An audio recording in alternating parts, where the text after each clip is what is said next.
Et la lachot, beruchim tiou, excellente journée, mazal tov pour tous les bons événements. On est aujourd'hui le 20 dans le premier Adar. Et c'est vrai que si vous comptez à peu près combien des jours s'est passé depuis Kippour, comme on dit à Hasra, à peu près 151 jours. C'est la valeur numérique de la paracha Vayakel, car toujours elle tombe à cette période-là, entre 150 et 160 jours après Kippour. Bon, quel est le message? Vous prenez la paracha, le premier Rashi, il dit que tout ce qu'on va lire cette semaine, c'est un message qui a été dit par Moshe Rabbeinu le lendemain de Kippour. Alors, s'il y a un message qui a été dit il y a 151 jours, et qu'on va le relire ce Shabbat, c'est qu'il est important, mais plus que ça. Pourquoi chaque semaine on lit la même paracha que l'année dernière?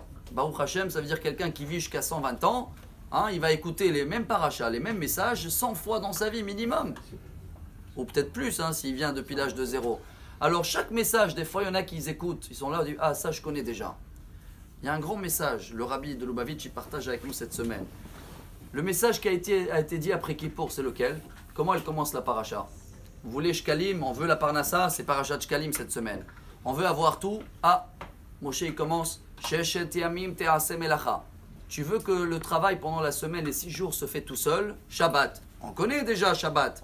Kashrut, on a vu la semaine dernière. Nida, c'est les 3 bases de judaïsme. Ve'asuli mikdash ve'shachanti betocham.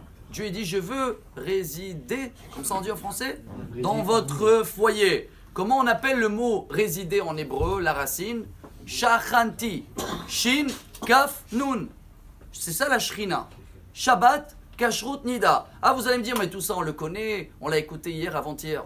Ce qu'on écoute aujourd'hui, même si on connaît déjà ce message, chers amis, il ne faut pas oublier que nous, on a changé. La Torah, dans l'histoire du mariage de Yitzhak avec Rivka, la Torah elle raconte toute l'histoire et après elle répète comment Eliezer il va raconter toute l'histoire.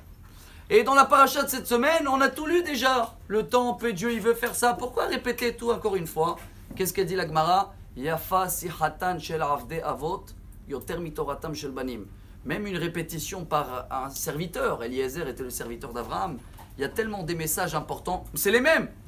Moi, je ne suis pas les mêmes. Moi, j'ai changé. Je ne suis pas le même aujourd'hui qu'il y a 151 jours en arrière après Kippour. Alors si Dieu il veut que je écoute encore une fois aujourd'hui Shabbat, Kashrut, Nida, ça veut dire que même si hier j'ai pensé que ça va être dur un peu d'améliorer mon Shabbat, comment je peux améliorer ma Kashrut, aujourd'hui tu peux l'améliorer mieux que hier.